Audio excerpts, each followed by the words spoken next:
Sajja tebamutunyumiza hapo.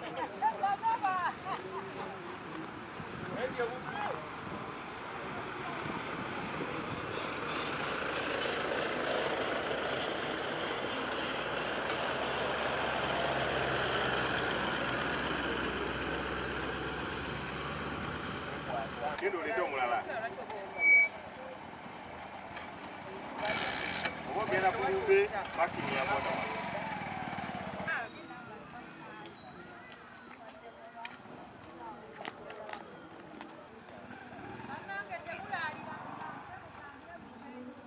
Ainya.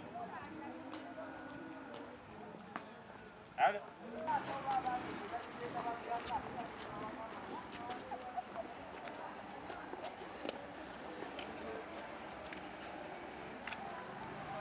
Somebody you can trust.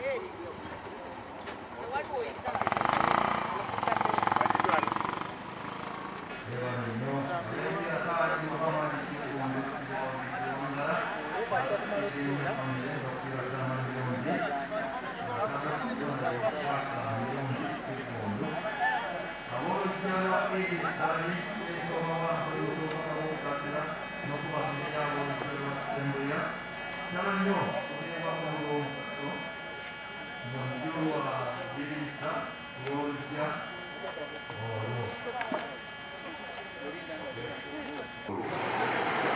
Beja retired.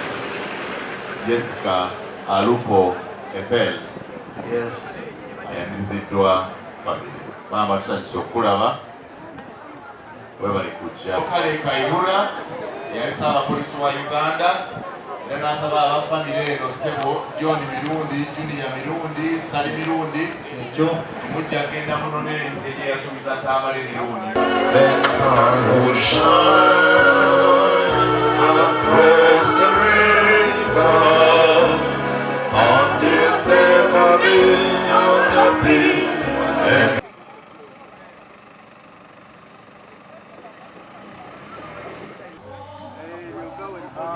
Bela buli amaze okuzika Tamale wala gwaze kuzika.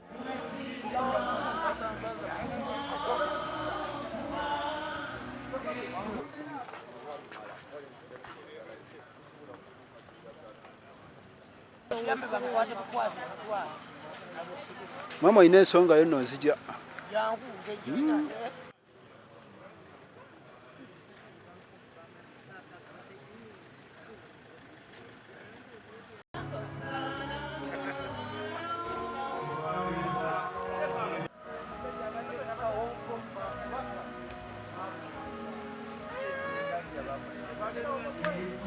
Baisi bakiza muntu wa wansi kukola kintu kye.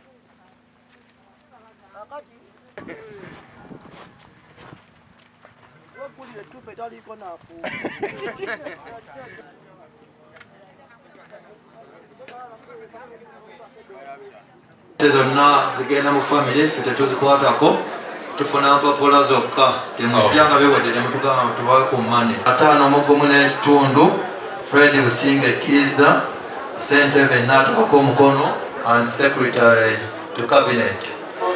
The names are very Mwebale byonna ebirungi n'ebibi omulala ayinza okubeera byanenze siranga members of Fourth Estate ab'amawulire bonna bemulaba wano njagala okumaliriza akatundu kano ke bampadde nga nziramu okubeebaza mwenda mutaabaze okuzikirako. Mwebale nnyo, mwebalire ddala. Tamale ayagala nnyo ekyalo kye. Era wakati kola ng'owamawulire ow'omuluka mukadde waffe Vincent Wabulanga Kisempijja ne Honorable Charles Bakabulindi w'amaanyi office ya president wamu ne State House betutambuza ebintu byonna. Ssebo webale. ttiimu yo n'omulimu gwekoze n'enteekateeka yonna nga bwe ssentebe ndowooza n'omuwabuzi wa pulezidenti byenfuna by'obusuubuzi kuba kirimanyaga ng'ekyalo naye stand up for recognition in your round webale nnyo assistant RDC Rakai kale n'abalala nga bwe tunagenda mu maaso omwana n'ateyatuuka nyongera kubaliriza mwenna ya Hassan Kasibani gyali tebalima tebakungwa nnyo okwatula senior journalist asinga okumanya ng'ate gwe osinza okukola ekyo ntya okwatula naye naatera mbulako katono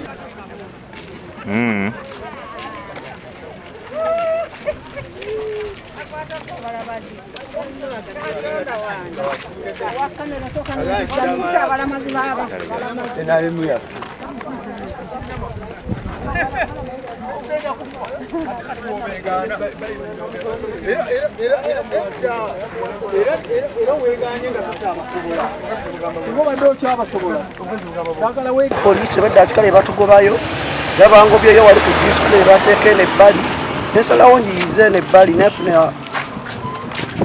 nfunye emmotoka awo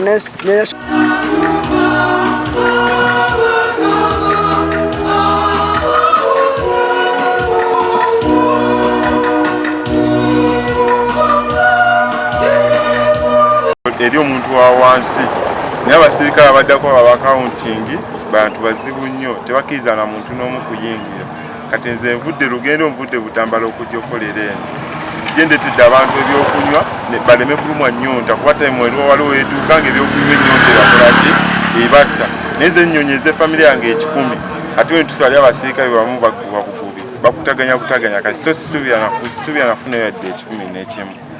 ndabira ddala ng'abantu badde bagula mu bundi naddala bw'obanga obayiseyiseemu bakuwera ddala ssente zoyagala kuba kati bino ebiwagu tutundiramu 3 mu 4 ne 3 mu 5 tuba tukiyitako okusinziira ku nsuubula gye tusuubulamu nti webunaazibira nja kuba nkikubidde ddala kuba nalese mangi gundi yali wali paakingi yange kati tuyitayitako mu bakasitoma batuwe ku ssente ezatuleese nze tunda ebala ni bawotameo nisimala bakola mulumbe sikola mu nnyimbe naye nkozi olw'okuba nti omugenzi yaleka mu kiraamo kyekimpaliriza njije nnonyezeewo ensimbi wano naye asikolera mu nnyimbe navide nansa danga nze kuyinzawo ne 10 naye nga abaguzi badde si bamanyi nnyo naye nga bajja kujja mpola mpola obudde bukyali kumaca naye nga tujja tutunda obunaawungerera jabwa nga bibikoze nzira ku nnamba gye nsoose nayo ninamu ku ssuubi naye musana guba gweyongedde nembeera y'obudde neesigala ng'ekyaliko nga kati neeyaka munnayo osanga kiwa essuubi nsuubira ofuna kasente sobola otambuza obulamu bwange n'abantu bange ffe nga bannakalagala ate bannakaliisizo town council tufiiriddwa omuzira waffe Tamale abadde muntu atasangikasangika Tamale abadde ayagalwa abantu ate nga naye abayagala abantu ate n'ekyalo kyaffe okutwalize wamu abadde akyenyumirizaamu tufiiriddwa nnyo kubanga abadde munnabyabufuzi atalina busosoze wadde nga abadde alina ekibiina kye ekyawagira mu byobufuzi naye nga abadde tasosola ate ffe tufiiriddwa nnyo abantu b'ekaliisizo nga Kyotera disitulikiti kubanga yebadde omusajja gwe tulina ayogera gavumenti neewulira nga awabula gavumenti ate naffe n'atutendeka okubanga tukolagana ne gavumenti obulungi kwegamba ye muntu omutumufu gwe tubadde tulina mu kitundu naye Tamala emirundi atulese bubi kubanga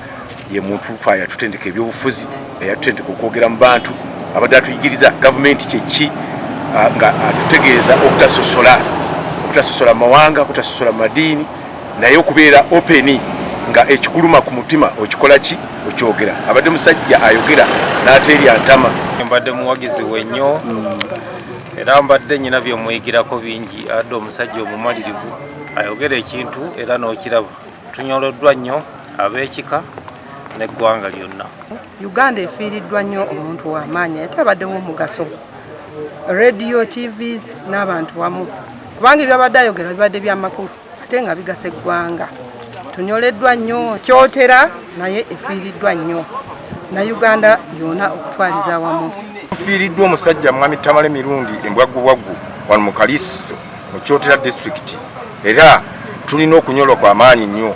Situmanyi musajja we tunamujja anaatuddizaawo mu bigere bye era ssebo twagala gavumenti eno esigale ng'etunuulidde Kyotera district wamu ne Kalizo town council gye nkulembera.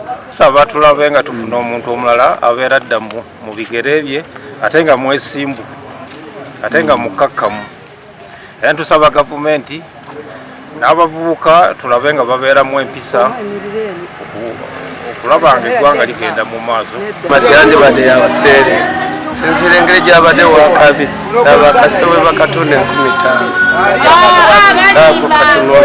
naako katunwaffe Tamale Mirundi ze muyita naye yalaama tusanyuke n'omwenge batugulire tunywereyo omwenge tukutte mu nsawo yaffe iriddwa nnyo kalagala afudde kubanga ate twali tulinamu ng'eddoboozi era wulagira nti wano mu mucomo abantu bagula. Poliisi badde asikale batugobayo babangobyeyo wali ku display bateeka eno ebbali nensalawo njiyize n'ebbali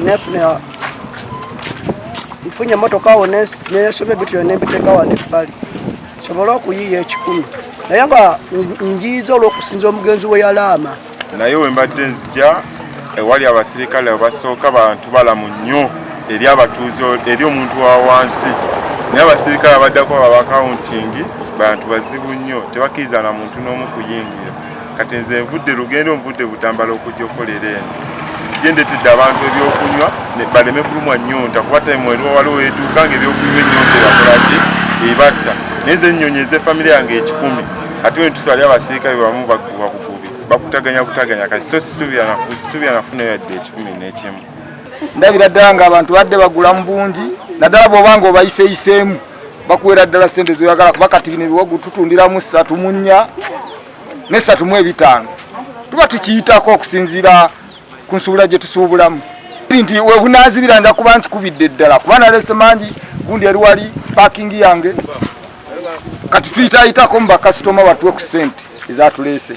Nze tunda bala ni watermelon nisimala bakola bulumbe sikola mu nnyimbe naye nkoze olw'okuba nti omugenzi yaleka mu kiraamo kikimpaliriza njije nnonyezeewo ensimbi wano naye asikolera mu nnyimbe.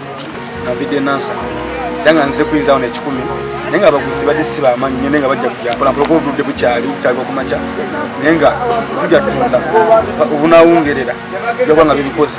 Nzira ku nnamba gye nsoose nayo ninamu ku ssuubi naye musana guba gweyongedde nembeera y'obudde neesigala ng'ekyaliko nga kati neeyaka munnayo osanga kiwa essuubi nsuubira ofuna kasente sobola otambuza obulamu bwange n'abantu bange. Ffe nga bannakalagala ate bannakaliisizo town council tufiiriddwa omuzira waffe. Tamale abadde muntu atasangikasangika. Tamale abadde ayagalwa abantu ate nga naye abayagala abantu ate n'ekyalo kyaffe okutwalize wamu abadde akyenyumirizaamu. Tufiiriddwa nnyo kubanga abadde munnabyabufuzi atayina busosoze wadde nga abadde alina ekibiina kye ekyawagira mu byobufuzi naye nga abadde tasosola. Ate ffe tufiiriddwa nnyo abantu b'e Kaliisizo nga Kyotera district kubanga yebadde omusajja gwe tulina ayogera gavumenti neewulira nga awabula gavumenti ate naffe n'atutendeka okubanga tukolagana ne gavumenti obulungi kwegamba ye muntu omutumufu gwe tubadde tulina mu kitundu naye Tamale Mirundi atulese bubi kubanga ye muntu fa yatutendeka ebyobufuzi yatutendeka okwogera mu bantu abadde atuyigiriza gavumenti kyeki nga atutegeeza obutasosola mawanga obutasosola madiini naye okubeera openi nga ekikuluma ku mutima okikola ki okyogera. Abadde musajja ayogera n'ateerya ntama. Mbadde muwagizi we nnyo era mbadde nyina byomuyigirako bingi adde omusajja omumalirivu ayogera ekintu era n'okiraba. Tunyoloddwa nnyo ab'ekika n'eggwanga lyonna. Uganda efiiriddwa nnyo omuntu w'amaanyi ate abaddewo omugaso radio tvs n'abantu wamu kubanga ebyabadde ayogera bibadde by'amakulu ate nga bigasa eggwanga. Tunyoleddwa nnyo Kyotera naye efiiriddwa nnyo na Uganda yonna okutwaliza awamu. Tufiiriddwa omusajja Mwami Tamale Mirundi embwaggubwaggu wano mu Kaliso mu Kyotera district, era tulina okunyolwa kwa maanyi nnyo. Situmanyi musajja we tunamujja anaatuddizaawo mu bigere bya, era ssebo twagala gavumenti eno esigale ng'etunuulidde Kyotera district wamu ne Kalizo town council gye nkulembera. Tusaba tulabe nga tufuna omuntu omulala abeera dda mu bigere bye ate nga mwesimbu ate nga mukkakkamu. Era tusaba gavumenti n'abavubuka tulabe nga babeeramu empisa okulaba nga eggwanga ligenda mu maaso. Matirande badde yabaseere sinzira engeri gyabadde wakabi n'abakasita bwe bakatonda 15 waffe Tamale Mirundi ze muyita naye yalaama tusanyuke n'omwenge batugulire tunywereyo omwenge tukutte mu nsawo iriddwa nnyo kalagala afudde kubanga ate twali tulinamu ng'eddoboozi, era olabira nti wano mu Muchomo abantu bagula buguzi bali omwenge gugwo ku makubo gonna, naye kye twali twagala kiri babatwala omuceere omukalu saawa 9 ogw'ekiro omutokosa era yo omugenzi abadde wakabi nga bwajja tuluma olw'okunywa nga tunywa netaaba nga gyeyo n'ennyonde naga yiino nsuuluulu jambiya sente abadde azirina yazirekawo owulidde bulaza aba tulyaza amaanyiza okufa ekitundu kyo kifudde kalagala ono abadde awulikika ku Tamale owekalagala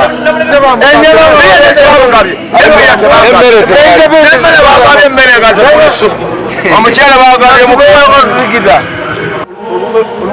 mpulidde mbuye w'amaanyi naye olumbe balwonoonya abantu balidde emikyere mikalu yagamba bagunywe ebbiya tebanywedde ebbiya kitegeera kale ne balwonoona bwe bati agenze yenna kitegeera ate ngaakola ssente abantu tubatusanyukiddeemu twavudde e Kampala aze kola lumbe lwa mugagga naye nga balwonoonye bwonoonyi tewali byakulya kola ssente yadde ayina adde kakole wanekalagala batulinga eti emmere weeri wano ate omugenzi yakola ekiraamo nagamba kwegamba tetwagala baki bawalagi netujja netubuuza nti n'abawalagi twabagobye nga twagala babbiya boka naye tetulina yadde ketwanywedeko yadde. Abantu basiibye enjala basuza enjala, abasirikale babadde emmere ngeringa ey'embwa okitegeera woteri yalidde kantu era tebakubuza ssebo teri yalidde kantu bafumanga n'ekibiina kyaffe ekyenyalemu ne bawoza Museveni mubi naye nga bo batubba abanene ate bebabbeera abanaku okitegeera tuli mulumba enjala etuma tetulinalya twasuzeewo abafumbi babadde mu nzikiza naye tuli mulumba wano tuli mu nnaku empitirivu tetulabako kikumi kyoya ekimu. Nsaba omuntu yakoze kukuzikaku yakoze ku byamba akwatibwe bunambiro mama igigiro bagenda kubeerawo wano.